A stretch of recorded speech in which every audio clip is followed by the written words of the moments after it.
김용민 TV 시청자 여러분, 1억 뷰를 달성한 김용민 TV입니다. 네, 자 오늘 저희가 찾아온 곳은 경기도 고양시 덕양구에 있는 정의당 고양을 후보인 박원석 정의당 정책위 의장 캠프에 왔습니다. 자 우리 박원석 의장님 어서 오십시오. 네, 아유, 고맙습니다. 어서 온 게 아니라 제가 왔습니다. 이 누추한 곳까지. 그 말씀하십니다. 예. 우리 박원석 의장님 요즘 저 정치 보시면 너무 안 나오셔가지고 저희가 혹시 어디 실종되셨나 가지고 예, 제가 이제 선거 때까지는 이게 오가는 게 보통 또 일이 아니어서 우리 PD님한테 양해를 구하고 선거 끝나고 열심히 나가겠다 말씀을 드렸고 근데 지역에서 선거 운동을 하다 보면 네. 물어보시는 분들이 있어요. 네네. 요즘에 정치 보시면 안 나오시나요? 그래서 예. 제가 선거 끝나고 나가겠습니다 이렇게 말씀드립니다. 예. 여기 시청자들이 꽤 많아요. 오 그렇군요. 그래 요즘 안 나오셔가지고 이거 뭐 다 이해는 하죠. 네. 선거 때문에 못 나오신다. 또 저도 선거 출마를 해봐서 하는데 그 제일 힘들 때가 언제냐면은 아니 지역구도 지금 바쁜데 뭐 서울 저기 후보들 다 모여라 뭐 어디 가서 또 누구 남의 행사 또 참석을 해줘야 되고 그게 너무 힘든 거예요. 전화 안 받습니다. 그래서 중앙당에 전화 오면. 그래요. 자 고양을에 저희가 찾아봤습니다. 근데 이 보니까 고양을이 과거엔 덕양구 쪽이었는데 일산구도 일부가 편입된 걸로 알고 있습니다. 선거구 획정이 되면서 여기가 그동안에 고양시에 있는 4개 선거구 중에 인구가 제일 작았어요. 그래서 이번 선거구 획정하면서 네. 어디 선가는 이제 인구를 받았어야 되는데 예. 이게 덕양구 내에서 예. 선거구가 옮겨온 게 아니고 예. 이 동구, 일산 동구의 백석 1, 2동이 그래요? 편입이 됐습니다. 야, 만약에 제 아내가 천여 쪽에 살던 곳에서 그대로 살았다면은 지역구 구민이네요. 백석동에 사셨어요? 그렇습니다. 제가 그래서 백석동에 자주 와서 연애도 하고 또 일산병원 그랬군요. 그 주차장에 차 세워놓고 뭐 했어? 차 세워놓고. 얼레리 꼴레리 그래서 밖에서 차가 들썩들썩했다는 아니 이게 기도하느라고 가네. 이게 하면서 기도하느라고. 백석 1, 2동이 면적은 굉장히 좁아요. 근데 인구 밀도가 굉장히 높습니다. 그렇죠. 예, 특히 그 초입에 예. 저 주상복합 59층짜리 YCT 59층? 네, YCT가 서 있어가지고 아이고. 그게 몇 개 동이 서 있으니까 거기만 주민들이 10,000명이 사세요. 아파트 단지 하나에만. 야, 그러면 이게 뭐 교통이 장난이 아니네요. 그렇죠. 그래서 지금 고양시가 제일 걱정 중에 하나가 신도시가 계속 여기저기 생기면서 네. 그 도시계획이 계속 이루어지니까 인구가 팽창하는데 교통 인프라가 굉장히 취약해요. 네. 철도 인프라도 취약하고 그리고 차도 너무 많이 막히고. 그래서 창릉 3기 신도시 그 계획이 발표됐잖아요. 그렇습니다. 거기에 한 뭐 10만 명 정도 신규 인구가 입주를 하게 될 텐데 장차 한 5, 6년 내에. 이게 창릉이 제가 알고 있기로는 서울과 이곳 고양을 그 사이에 있는 걸로 알고 있어요. 은평구하고 바로 인접해 있죠. 서원흥 아시죠? 서원흥. 알죠. 서원은 고개 넘어오면 바로 넘어오자마자부터 원당천에. 네, 여기 화전 있는 데까지가 예. 창릉 3기 신도시 부지예요. 총 240만 평. 근데 거기 10만 호가 입주하게 되면 고양시의 도로 사정이 폭발할 겁니다. 여기 사람들은 뭐 서울 출근하지 말란 얘기지. 그래서 그거에 대비해야 돼요. 네. 그래서 철도교통 인프라도 확충해야 되고 무엇보다 도로교통도 좀 합리화시켜야 되는데 제일 이제 이 고양 파주 시민들이 강변북로 네. 그다음에 제2자유로. 예, 제2자유로 여기 이용해서 출퇴근을 많이 하시는데 이미 포화 상태예요. 이미 포화 상태예요. 그래서 저거는 사실은 국회의원 공약으로는 좀 오버긴 하지만 강변북로나 혹은 제2자유로나 특히 강변북로 같은 경우에는 지하화를 하든지 지상도 있고 지하도 있고 뭐 지상화를 하든지 뭔가 대책이 필요합니다. 지상위 지상화를 하든지. 그러니까 다음 지방선거 때 경기도지사 공약으로는 강변북로에 대한 대책이 반드시 나와야 되고 반드시 나올 거라고 봐요. 네. 어쨌든 국회의원이 이 결국에는 경기도와 서울시를 잇는 도로를 만드는 데 있어서 뭐 도지사뿐만 아니라 국회의원도 굉장히 큰 역할을 할 수밖에 없는 것이고요. 결국 뭐 국가적 사업으로도 이게 확장될 수밖에 없는 사안인데 그래서 그 강변북로의 지하 추가 혹은 뭐 지상 추가 또 제2자유로도 마찬가지고 그런 대책. 그러니까 일부 후보가 그 대심도로를 만들겠다 강변북로를 지하화해서. 네. 근데 그거는 사실은 일개 지역구 국회의원이 내걸기에는 너무 큰 공약이에요. 그래서 해당 지역의 모든 국회의원들이 동시에 공통 공약으로 내건다면 모르겠는데 뭐 그렇게까지 내건 당은 없는 것 같고 저희도 고민을 해봤습니다. 근데 이거는 우리가 다음 경기지사 선거 때나 혹은 대통령 선거 때 해야 될 공약이다. 아, 정의당 그게 문제야. 아니 그거 뭐 일단 지르고 봐야지. 그걸 그렇게 뭐 또 따집니까? 그걸. 지름은 지켜야 되는 게 우리 숙명이니까. 그보다 지금 우리는 어디에 집중하냐면 철도 인프라에 집중을 해요. 철도. 오. 그러니까 고양시가 제일 큰 문제 중에 하나가 모든 고양시의 대중교통 노선이 서울을 향해 있어요. 그렇죠. 그러다 보니까 생기는 문제가 고양시 내부의 원활한 교통이 내부를 연결하는 원활한 교통망이 그렇죠. 없어요. 당장 덕양하고 일산은 딴 동네예요. 그래서 저기 그 은평 뉴타운 옆에 효자동이라고 있습니다. 네네. 효자동에서 킨텍스를 가려면 고양시 효자동. 나는 어떻게 가야 될지도 모르겠어. 대중교통을 이용해서 간다면 굉장히 복잡해요. 몇 번을 갈아타야 돼요. 맞아요. 예. 용인도 그래서, 마찬가지예요. 제가 산 용인도 용인시 처인구하고 기흥구 수직은 완전 딴 동네예요. 그러니까 그래서 이 문제 해결하려고 요건 저하고 심상정 의원하고 옆에 같이 공통 공약으로 내걸었는데 고양시 전체를 순환하는 팔자형 트램을 만들자. 그래서 저기 킨텍스를 끝으로 하고 중간에 대곡역을 중간 기착점으로 하고 저 밑에 삼성역까지 그렇게 팔자를 그릴 수 있거든요. 그리고 이게 트램이라는 게 국토교통부에서도 권장하는 교통수단이에요. 트램이라고 하는 것은 예전에 노면전차. 전차 같은 거. 네. 근데 요즘은 이제 트램이 굉장히 기술이 발달해가지고 예전에는 트램을 하면은 이 전선을 위에다가 어떻게 해가지고 했는데 그게 그렇죠. 아니고 동력선이 밑에 있습니다. 레일에. 네. 그리고 이거는 그 기존 도로망을 그대로 이용할 수 있어요. 버스도 그 트램 노선 위로 다닐 수도 있고 그 트램하고 시간만 잘 근데 배치하면 되니까. 교통 정체가 나면은 같이 트램도 트래픽 잼이 되는 거 아닙니까? 이제 그렇죠. 근데 그거 트램이 또 그걸 해소하는 방안 중에 하나죠. 트램이 그걸 해소하는 방안 중에 하나고, 그리고 고양시가 비교적 계획도시여가지고 도로가 좀 넓은 편이에요. 도로가 좁으면 절대 못 하는데 여기 중앙로도 굉장히 넓고 저쪽 일산에 들어가면은 굉장히 도로가 넓어요. 또 전용 차선으로 다니면 될 거 아니에요? 그렇죠. 전용 차선을 만들어야죠. 버스 전용 차선처럼. 그러면 그것도 대안이 될 수 있겠네요. 그리고 그거 하나 있고. 그때 서울하고 접근성이 또 중요하지 않습니까? 서울하고 접근성 문제는 사실은 지금 이제 지하철 그 수요인데 지금 3호선 닫고 있고 경의선 닫고 있고.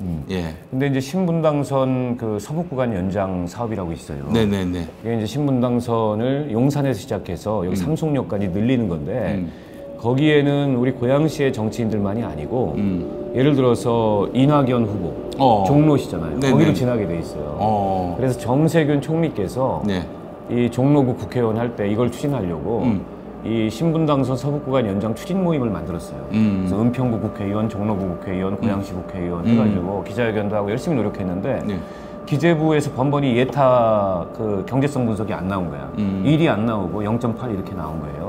근데 이번에 이제 또 이낙연 그 후보께서 주도해가지고 특히 이제 민주당 후보들이 그 해당 라인에 있는 공동 뭐 서약식도 하고 했습니다. 그래서 이번만큼은 될 거라고 보고 그러면 이제 삼송에서 강남 가는 게 굉장히 좀 그 편리해지는 그 교통수단이 하나 생기는 거고 창릉 3기 시도시 교통대책으로 저기 6호선 세전역에서 그 경전철을 뽑아가지고 창릉 신도시까지 해서 고양시청까지 들어가는 사업이 추진되는데 이제 문제는 여기 행신지구가 있어요. 6만 명 주민들이 살고 있는데 약간 지하철 사각지대야. 화정역 가기도 좀 멀고 행신역 오기도 좀 멀고. 그렇죠. 그래서 거기 행신중앙역을 만들어 달라라는 주민들의 요구가 오랫동안 있었는데 그동안에 이게 잘 수용이 안 됐어요. 그 민주당 현역 의원이 계셨는데 그동안에 이걸 잘 추진을 못했어. 그래서 그분은 이번에 그 낙천됐어요. 그래서 모든 후보들이 이 공약은 했어요. 그래서 이건 반드시 하여튼 관철시킬 거고. 제가 늘 말씀드리는 게 경험 없는 초보 정치인들이 연습하다 끝난다. 국정 경험 있는 박원석이 돼야 저 행신중앙역 유치할 수 있다. 무슨 경험을 하셨어요 그동안? 그동안에 내가 기획재정위원회에서 4년 동안 국회의원 하면서 그렇죠. 19대 국회. 그렇죠. 그래서 정부 예산도 다뤄봤고 경제정책 다뤄봤고 또 관료들이 어떤 꿍꿍이가 있고 꼼수를 쓰는지 그것도 잘 알고 계시고 그래서 이게 11월 달에 용역이 발표되는데 11월 달 용역에서 고양선 행신중앙로역이 누락되면 돌이킬 방법이 없어요. 그러면 4월 15일 날 선거가 끝나는데 한 5개월 남은 겁니다. 네네네. 5개월 내에 이 문제를 관철시켜야 돼요. 근데 국회의원이 국회 들어가면 4년 동안 4년뿐만이 아니라 특히 예. 들어가자마자 예. 첫 해는 예. 원구성하고 뭐 예. 상임위 배치받고 네. 당에서 여기 오라 저기 오라 정신 하나도 없거든. 근데 이제 선거 끝난 다음 날부터 이 문제를 딱 움켜쥐고 관철시킬 수 있는 사람은 경험이 있는 사람이다. 박원석이다. 지금 이 지역구에서는 그런 이력 가진 분이 박원석 후보뿐입니까? 네, 그렇습니다. 어쩌다 보니까 나이도 내가 제일 많아. 이제 50밖에 안 됐는데. 예. 게다가 또 이제 그 우리 박원석 의장님 같은 경우에는 참여연대 사무처장 하시면서 또 그 광우병 촛불도 주도하셨고 감옥도 갔다 오셨어요. 그 감옥도 갔다 왔다는 얘기 꼭 예. 넣어야 돼요, 그걸? 아니 그 의로운 일로 감옥 갔다 왔는데 그 이력 있죠. 그 왜 그 공부에 안 넣었어요? 그거? 넣었어요. 들어갔어. 전과 다 들어갔습니다. 전과 3범이야. 3번 뭐예요? 화염병 처벌법, 예. 집시법, 예. 공무집행방해, 일반교통방해, 네. 뭐 하여튼 좀 자범 수준입니다. 네, 민주화를 위해서 이렇게 싸우셨던 이력들이군요. 예. 네. 그래요. 항상 뭐 그런 민주화 운동도 그거 다 불법으로 재단했었어요 당시에. 예, 알겠습니다. 이 기획재정위원회 사실 그런 얘기를 들어요. 이 윤해 교육부총리께서 한번은 이제 교육 시민단체 회원들하고 만났는데 교육 시민단체 회원들이 아니 왜 문재인 정부에서 이렇게 이게 개혁이 지체되느냐라고 했을 때 이훈혜 장관이 답답한 마음을 토로했다는 거예요. 그 양반이라고 뭐 개혁에 대한 뭐 진정성 의지가 없겠어요? 당연히 있는데 아니 기획재정부만 가면 이게 바로 킬이 된다. 그런 얘기를 많이 하는데 정말 그래서 저는 이 21대 국회의원들의 자질 중에 하나는 기획재정 관료를 누를 수 있는 네. 그리고 뜻 있는 일이라면은 국민을 위한 일이라면은 관철시킬 수 있는 그런 능력이 있어야 되겠다. 민주당에도 그런 분들 많이 계시긴 하지만은 네. 정의당에도 그런 분들이 있다 이 말씀 아닙니까 지금? 네네. 네. 제가 이제 기재부 관료들을 4년 동안 겪어봐서 잘 아는데요. 네. 이번에 이제 크게 쟁점이 됐던 재난기본수당, 그렇죠. 재난기본소득. 예. 여기서 이제 기재부가 어떤 사람들인지를 우리가 확실히 볼 수가 있어요. 이 얘기 들어보니까 50%만 주자 그랬다고 하더라고요. 그러니까 이재명 지사, 김경수 지사가 앞다퉈서 네. 전 국민 재난기본소득을 하자. 액수도 같았습니다. 네, 100만 100만 원씩 하자. 이걸 이제 제안을 했는데 뭐 결과적으로 정부 내에 수용이 안 됐죠. 근데 이제 기재부가 가장 격렬하게 네. 그에 대해서 반대를 했고 예. 반대 논리는 그냥 재정 건전성입니다. 균형 재정 논리를 가지고 반대를 한 건데 아니 근데 국가 재정이라고 하는 게 아니 무슨 뭐 돈놀이 할 것도 아닌데 쌓아놓아서 뭐해요? 그리고 국민들을 위해 써야지. 지금 이 코로나19로 인한 경제 재난은 사실은 그동안에 경험해보지 못했던 그렇죠. 사상 초유의 네. 경제 재난입니다. 전시 상황이에요 이건 한마디로. 과거 이제 IMF 때는 국지적이었어요. 그 현상이. 그러니까 우리가 외환위기로 어려웠던 거고 그래서 우리가 IMF로부터 구제금융도 받을 수 있었고 이런 상황이었단 말입니다. 네네. 근데 지금은 전 세계가 일종의 감염병 공황 상태에 진입해 있어요. 네네네. 지금 미국 같은 경우에는 뭐 하룻밤에 1,000만 개씩 일자리가 날아간다는 거 아닙니까? 그렇죠. 예. 그리고 뭐 유럽도 지금 그 감염병이 휩쓸고 있는 상황이고 네. 그러니까 이 상황은 그동안 경험해보지 못한 그런 경제 위기이기 때문에 그동안 우리가 써보지 않았던 비상한 수단을 쓸 수밖에 없어요. 그래서 재난 기본소득을 일반적 복지 정책으로 하자는 게 아니잖아요. 비상한 재난 대응책으로 하자는 거지 않습니까?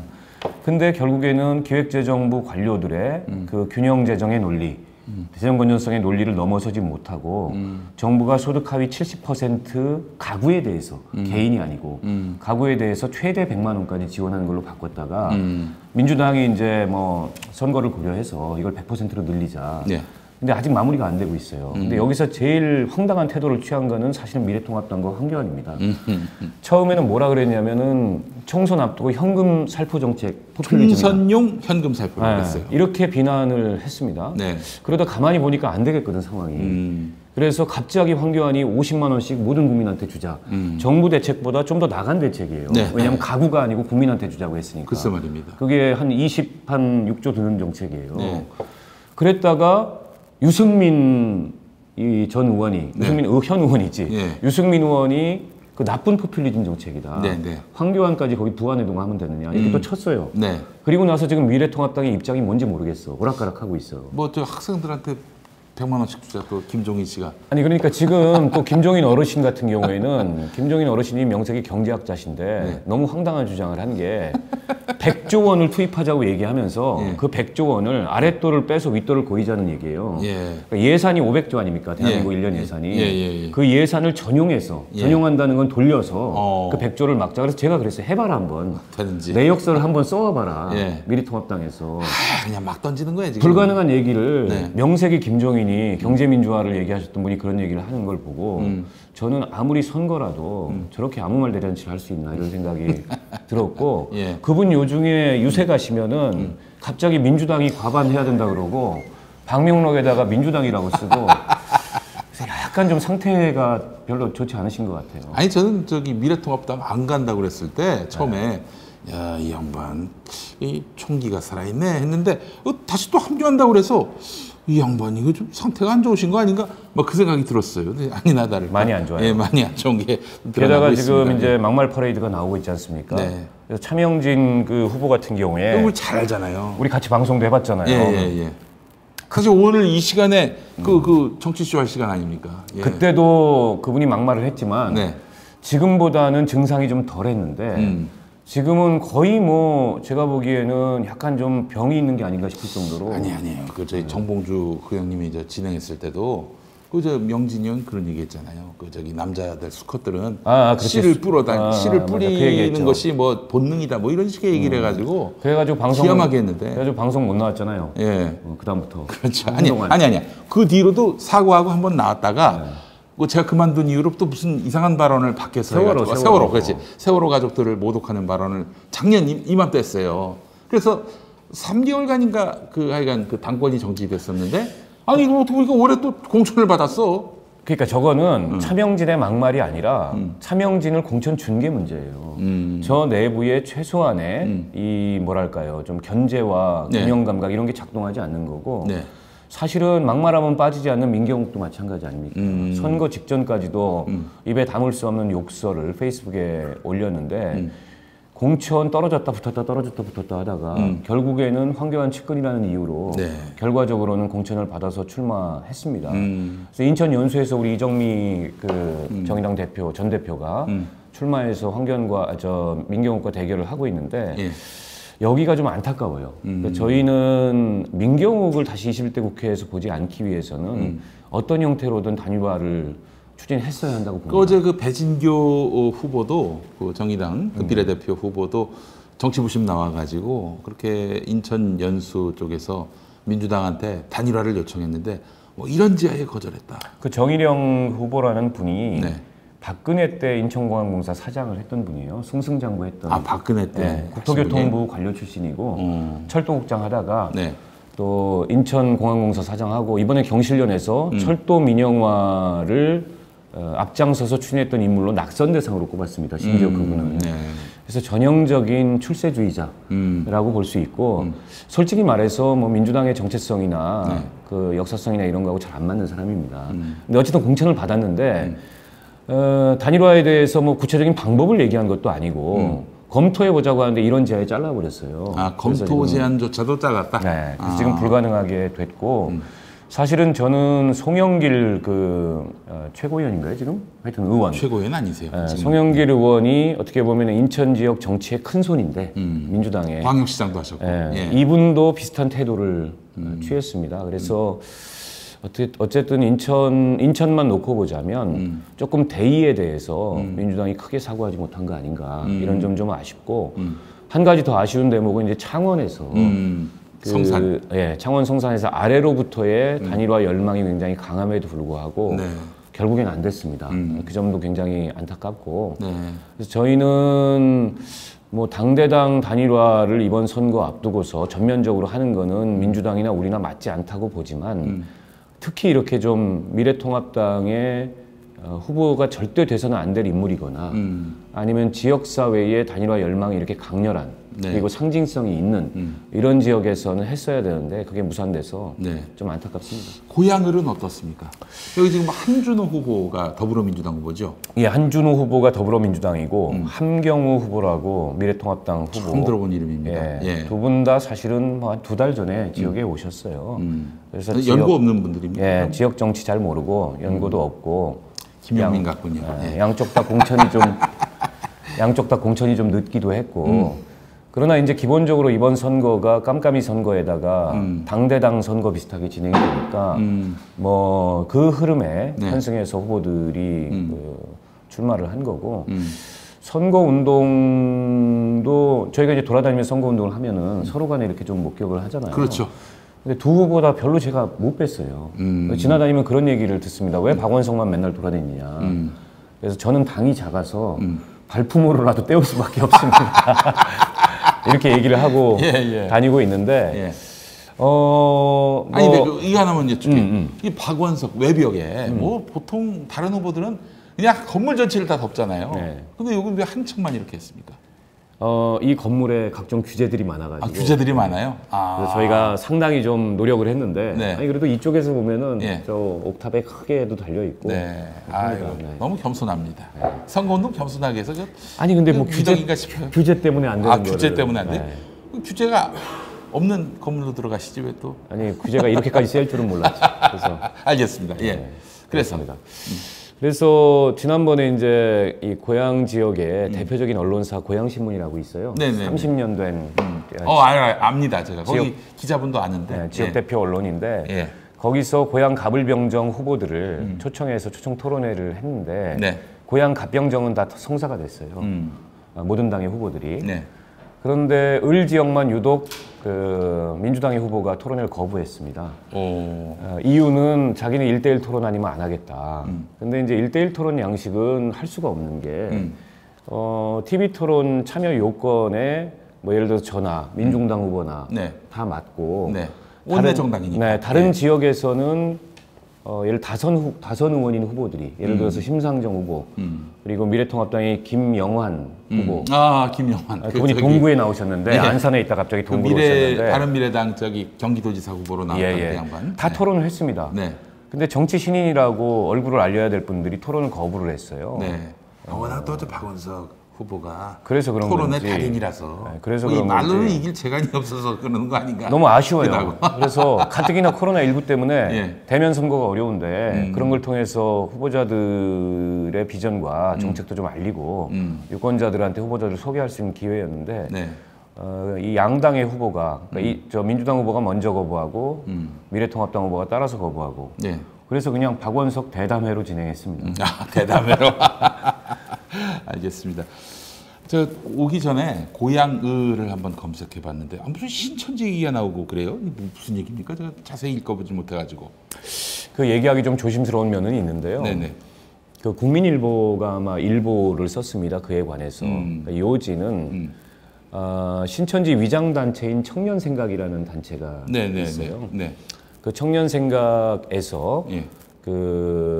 이 청년들에 대한 교육 프로그램 이런 거를 전형적인 기획해가지고 네. 운영을 했는데 예. 그 교육 프로그램이 서울 혁신파크에서도 열렸고 우리 고양시 여기 화정역에 나가면 청취다방이라고 있습니다. 네. 거기서 청년 취업 지원 프로그램을 하는 이제 고양시가 지원해서 만든 그런 일종의 이제 그 청년 교육기관이에요. 네네네. 거기에 그 청년생각이라는 데서 예. 그 프로그램을 갖고 들어온 거죠. 근데 그 프로그램의 강사로 민주당의 한준호 후보가 네? 서울 혁신파크에서도 강사로 나섰고 여기 청취다방에서도 강사로 나섰고 요건 팩트입니다. 그래요? 그리고 또 한 가지 그 팩트가 확인이 된 게 그 청년생각이라는 신천지 위장단체의 대표가 있어요. 전모 씨라고. 이분이 신천지 서울 모 지구의 지부장입니다. 그것도 확인이 됐어요. 근데 그분하고 한준호 후보가 같이 5개월 동안 팟캐스트를 진행을 한 그래요? 것으로 확인이 됐습니다. 그래서 그쪽이 먼저 제안을 하고 한준호 후보가 수용을 해서 한준호의 곰새말이라는 그 팟캐스트를 수개월 진행을 했는데 그 팟캐스트가 지금은 다 지워졌어요. 에피소드가. 그래서 이것도 팩트고, 그래서 이걸 해명을 해라라고 이제 지역사회 목사님들이나 특히 이제 미래통합당에서 거세게 공세를 하고 있는데 한준 후보 쪽에서는 정치 공세에 대응하지 않겠다 이렇게 일축을 하고 있는 상황이에요.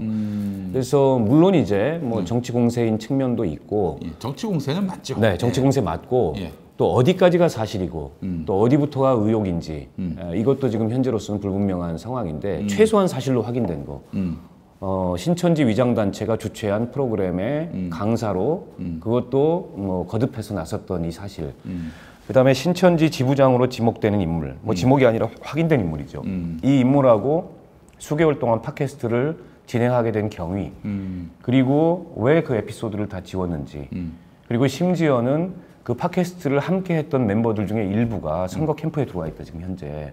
이제 이런 의혹까지도 제기돼 있는데 해명을 안 하고 있어서 그 점이 조금 이 지역사회에서는 의아하다. 한준호 후보 쪽에서 해명한 바가 그냥 없습니다. 한준호 후보는 천주교인이다라는 것 이외에 다른 해명은 없습니다. 대응하지 그래요. 않겠다. 이거는 좀 밝혀야 될 것 같은데. 예.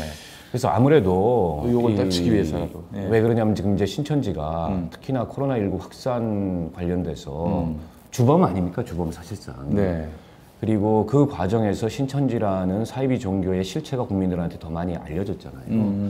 지난번에 이만희 씨가 나와서 했던 그 네. 행동을 보면서 예, 또 많은 국민들이 이 공분했죠. 공분하고 어이없어하고. 예, 예.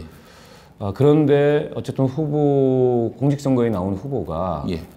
그 신천지 관계자들과 어떤 형태로든지 연루돼 있다는 얘기는 굉장히 불미스러운 일이에요. 그 점에 대해서는 해명하면 됩니다. 해명하고 어디까지는 사실이고 어디까지는 아니고 네. 내가 잘 모르고 네.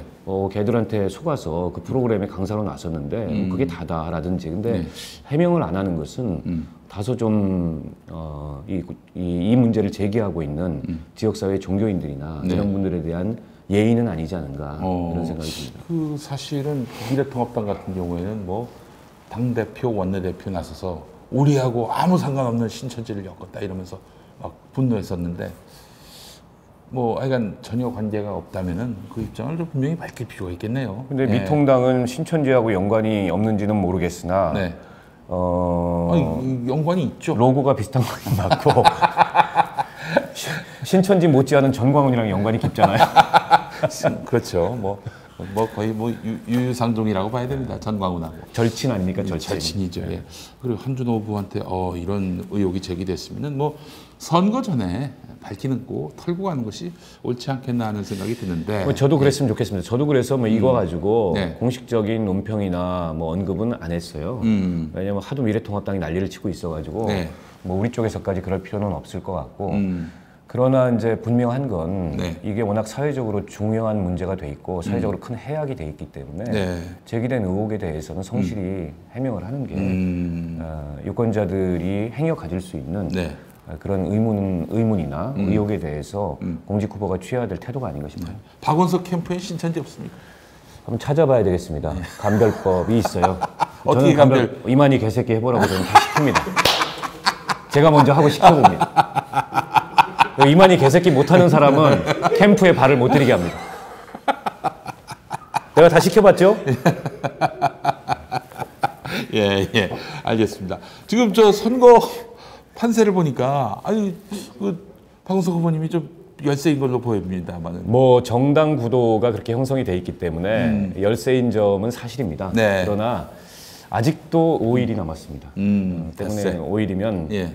천지가 개벽하기에 충분한 시간이기 때문에 우리 저 예수님이 하나님이 천지 창조하는데 일주일밖에 안 걸리셨잖아요. 글쎄 말입니다. 그에 비하면 선거 정도야 뭐 5일이면 그렇죠. 지구를 창조하는데 한 일주일도 안 걸려 일주일 걸렸는데 뭐 충분히 다른 선거판도 바꾸는데 뭐 일주일이 뭐냐 다 쓰면 된다 이 말씀이에요. 결과를 만들어낼 수 있고 이게 이제 이번에 여론조사가 갖는 여러 이제 그 뭐랄까요 특징이 있는데 그게 참 또 믿음이 가면서도 또 믿음이 가지 않는 부분은 1, 2위가 바뀌는 여론조사들이 종종 나와가지고 참 그게 뭘 믿어야 될지 모를 때가 있습니다. 널뛰기 하고 있고 예.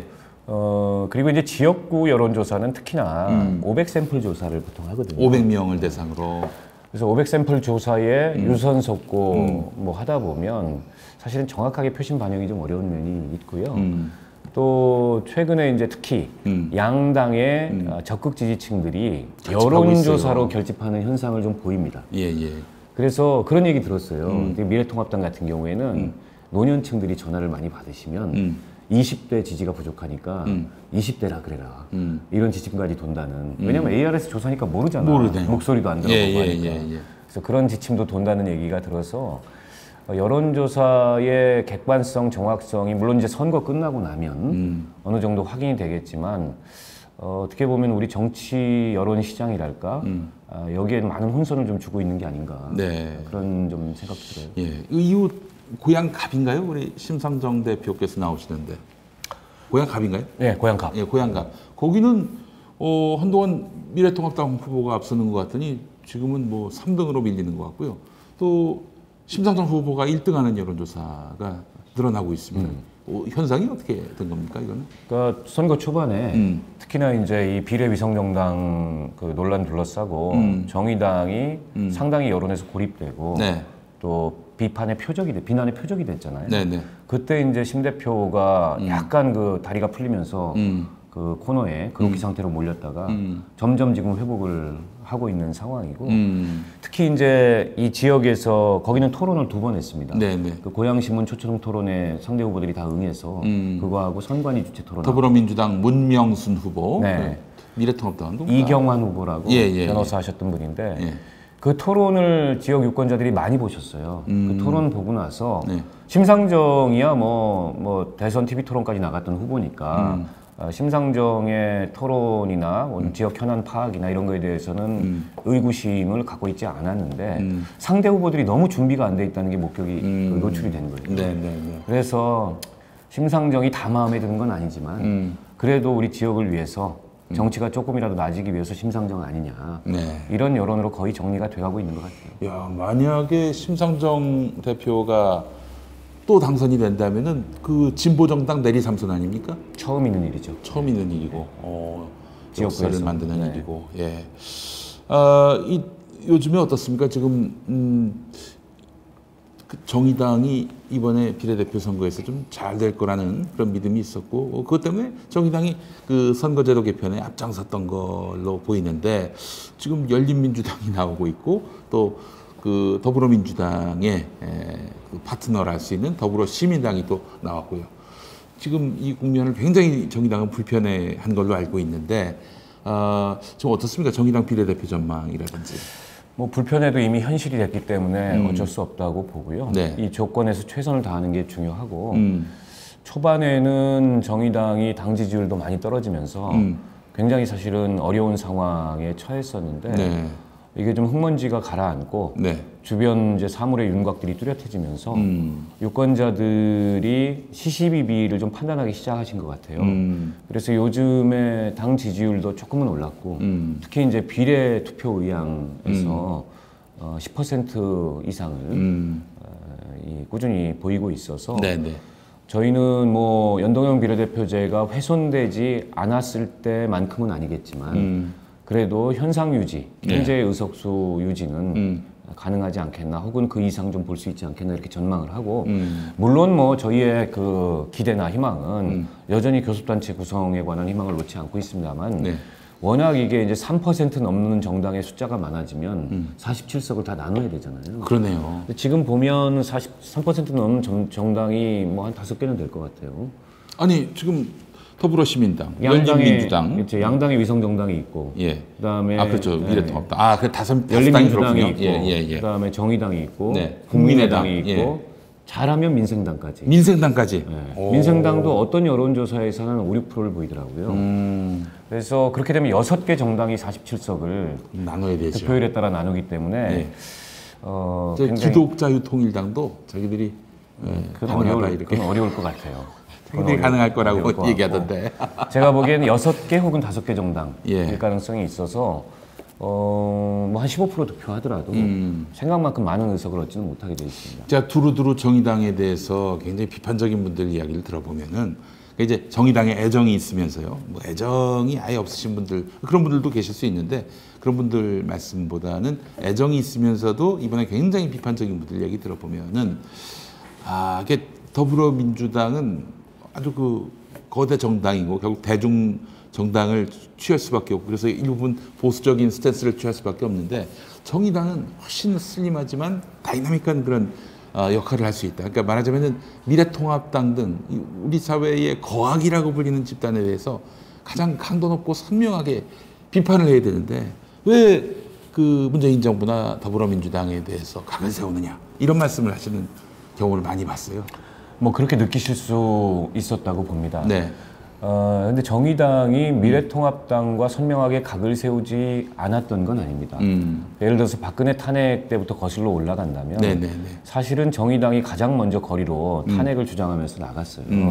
그때만 하더라도 당시 제1야당이었던 민주당은 좀 조심스러운 측면이 많았고 그리고 그 내부에서도 박근혜가 뭐 책임 총리인가 그거 세우면은 그거 돕자. 그걸로 가자. 그런 논도 있었죠. 이런 사람들도 있었어요. 네.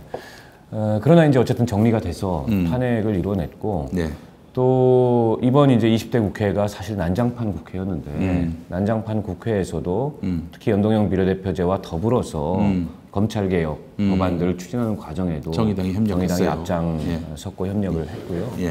다만 이제 정의당은 그 제3정당으로서 향후에 교섭단체를 넘어서 독자적인 어떤 집권의 전망 이런 거를 꿈꾸는 정당으로서 또 정책 정당, 민생 정당으로서 미래통합당뿐만이 아니라 정부 여당이 보이고 있는 정책의 한계나 문제점에 대해서도 비판할 건 해야죠. 아예 비판을 하지 말아라라는 건 그거는 정의당에게 민주당이 위성정당이 되라는 얘기지 않습니까? 근데 이제 그렇게 생각하시는 분들도 있는 것 같아요. 이른바 이제 이 적폐 세력들을 제도권에서 몰아내기 전까지는 일종의 이제 내부 비판은 자제해야 되는 거 아니냐. 근데 생각을 한번 해보세요. 저는 미래통합당을 최소화시켜야 된다고 봅니다. 그 점에 있어서는 이견이 없어요. 근데 저는 100석 미만쯤 돼야 된다. 현실적으로 보면 이들을 제거할 수 있느냐 제도권에서 불가능한 얘기입니다. 제거는 못하죠. 대구 경북 PK가 저렇게 완강한 하에서는 제거는 못해요. 어차피 이들도 좀 합리화돼야 되고 보수도 좀 바뀌어야 되고 바뀐 보수는 정치적 경쟁의 대상이잖아요. 그런 면에서 봤을 때 정의당은 정치적 경쟁이라는 측면에서 정부 여당과도 경쟁하고 또 다른 야당과도 경쟁하는 존재입니다. 그렇게 정의당의 입장을 봐주시면 좋을 것 같고 정의당이 뭐 미래통합당은 하나도 비판하지 않으면서 민주당만 비판한다. 그건 사실도 아니고 또 과거에 정의당이 했던 역할을 봤을 때도 그런 비판은 좀 과하시다. 이렇게 말씀드릴게요. 알겠습니다. 말씀 나누는 사이에 한국갤럽 금요일마다 10시쯤 되면은 여론조사가 나오지 않습니까?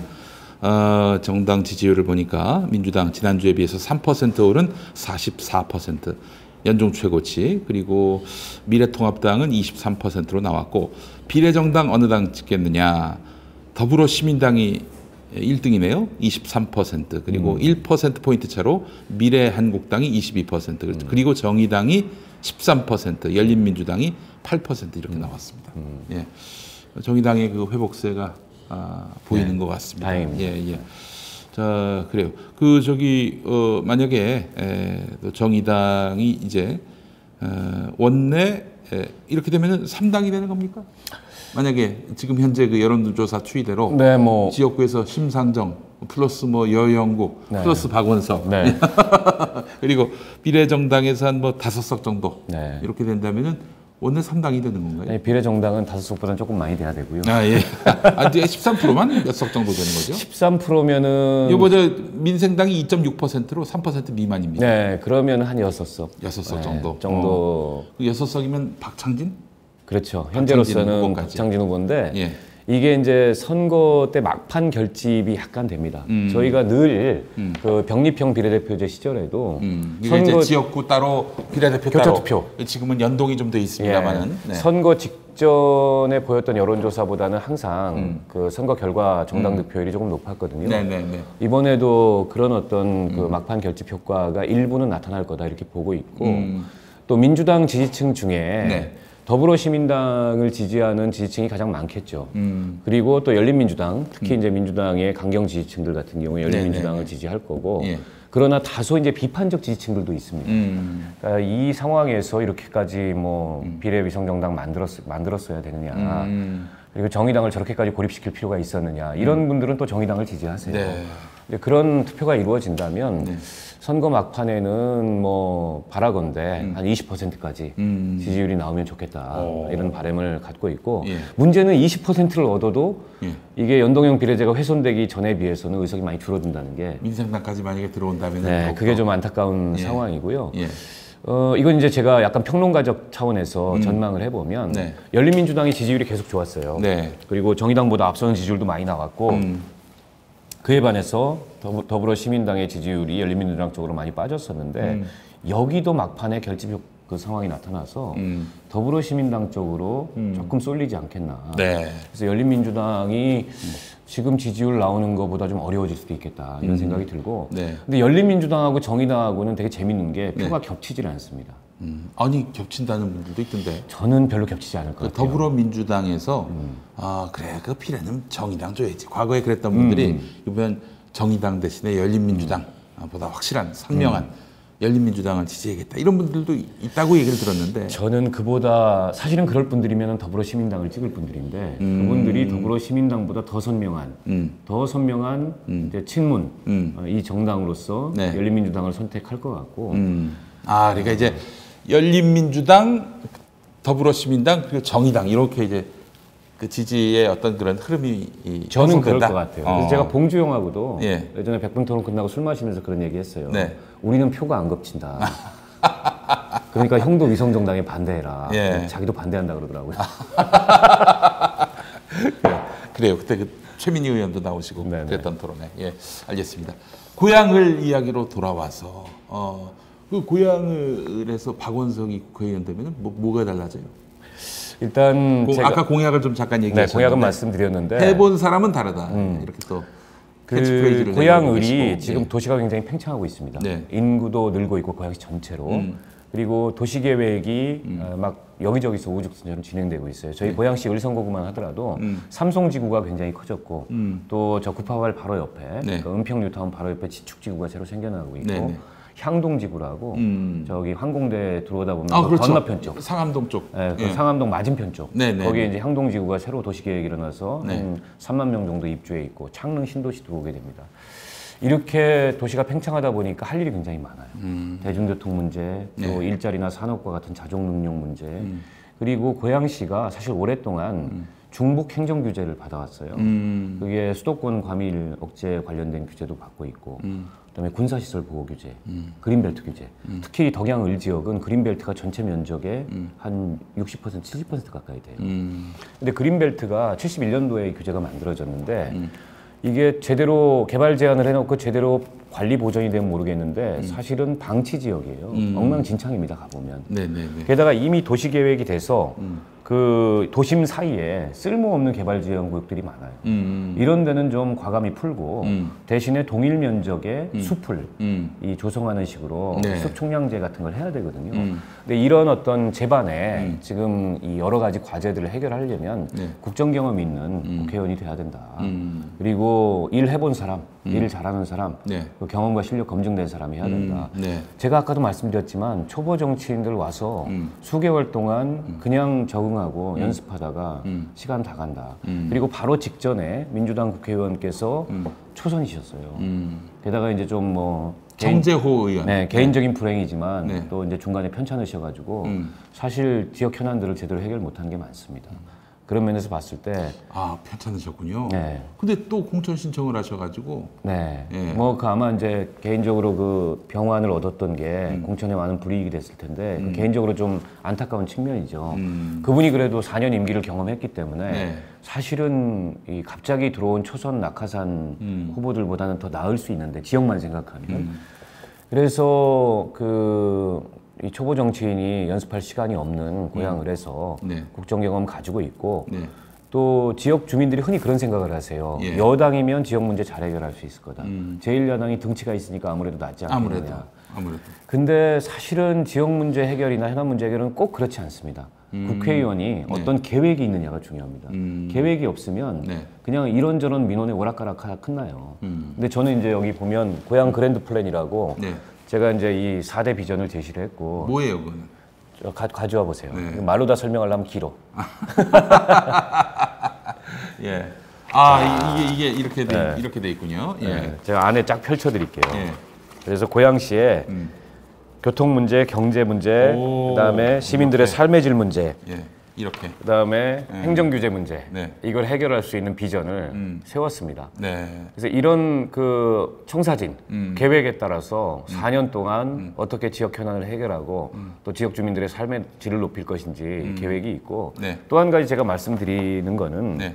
사람이 살아온 이력을 좀 봐주십사 하는 말씀을 드립니다. 대표 시민운동가. 그러니까 저는 시민운동으로 20년 동안 그 시민운동가로 살았고 박원순 서울시장하고 네. 참여연대를 같이 만들었고 참여연대 사무처장으로 네. 시민운동 마지막을 정리하면서 정치권에 왔습니다. 네. 누구보다 개혁에 관한 소신과 비전이 투철하고 또 정책에 관한 전문성이 있고 이런 점들을 우리 유권자들이 봐주셨으면 하는 말씀을 드리고요. 네. 또 한 가지는 옆에 심상정 의원이 계시잖아요. 네.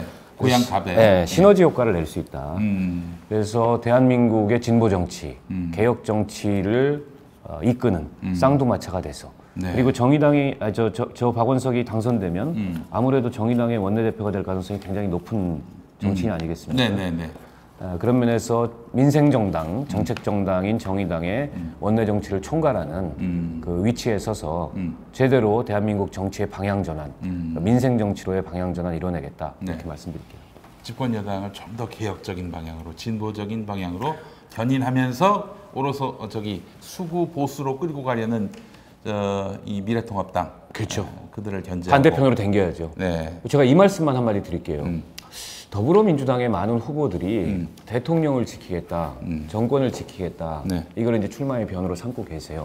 좀 뭐 그럴 수 있다고 봅니다. 근데 진짜 문재인 대통령을 지킬 수 있으려면 정의당이 커져야 됩니다. 아닌 것 같지만 21대 국회 원내 지형을 생각해 보세요. 민주당이 단독 과반이 가능할 수도 있지만 가능하지 않을 수도 있습니다.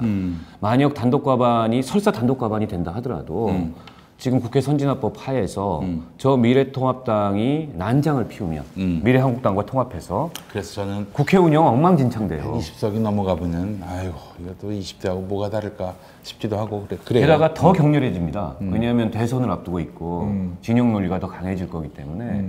근데 거기서 일종의 균형추 역할을 하면서 개혁의 방향으로 21대 국회를 네. 이끌어가기 위해서는 네. 정의당이 커져야 됩니다. 박원석 같은 사람이 원내대표를 해야 돼요. 정의당. 네. 고향은 연습하는 곳이 아닙니다. 이런 또 캐치프레이즈를 갖고 계세요. 예. 고양시 덕양구 행신 1동, 2동, 3동, 삼송동, 효자동, 창릉동, 화전동, 대덕동, 행주동, 능곡동 그리고 일산 동구 백석 1동, 2동 여기가 지역구예요. 고양을이. 그래요. 이제 마지막으로 우리 지역구만 얘기하지 말고 이것도 좀 얘기해. 계좌번호 이거 보고 계시죠? 내내 나왔을 겁니다. 아이고 어떠세요 요즘? 제가 오늘 그렇지 않아도 우리 후원금을 좀 가져오긴 했습니다. 코로나19에 네. 그 선거에 출마한 후보들이 후원금이 말라가지고 이게 선거 끝나고 야반 도주를 하게 생겼는데. 아이고.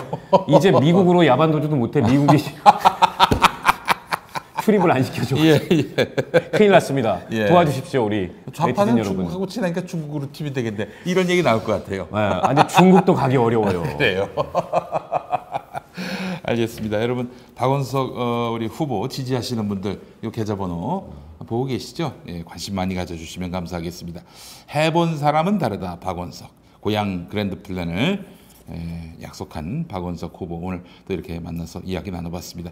다음 주에 어떤 결과가 나올지 지켜보겠지만 하여간 우리 박원석 의장님 활짝 웃는 모습을 보고 싶습니다. 네. 예. 특별히 우리 김용민 TV 그 시청자들께 제가 감사의 말씀을 드리는 건 제가 김용민 TV 이제 정치부심에 출연을 하면서 그 프로그램을 보고 저를 지지하신다는 그런 애청자들이 지역에서도 굉장히 많습니다. 그래요? 그래서 1억 뷰 달성했는데 저도 이 김용민 TV의 고정 출연자 중에 한 사람으로서 진심으로 축하드리고 또 우리 시청자들께 감사하다는 말씀을 드리고요. 저는 대한민국의 유튜브를 대표하는 아주 양질의 품격 있는 콘텐츠로 김용민 TV가 더 발전할 무궁한 감사합니다. 발전을 할 가능성이 높다고 생각하고 선거 끝나면 저도 다시 출연을 해서 네. 그 발전에 예. 조금이라도 기여하겠다 이런 말씀 드리겠습니다. 아이고 감사합니다. 자, 우리 정의당 정책위 의장이면서 경기도 고양을 지역구에 출마한 기호 6번이네요. 네. 예, 박원석 후보와 함께한 시간이었습니다. 자, 시청자 여러분들께 많은 정보가 됐으면 좋겠다는 생각이 들고요. 용터뷰 이렇게 해서 마무리하겠습니다. 총선 때까지 건강하시고 네. 코로나19 걸리지 마시고 네. 하여튼 열심히 경주하시기 바라겠습니다. 시청해주신 여러분 감사합니다. 고맙습니다. 고맙습니다.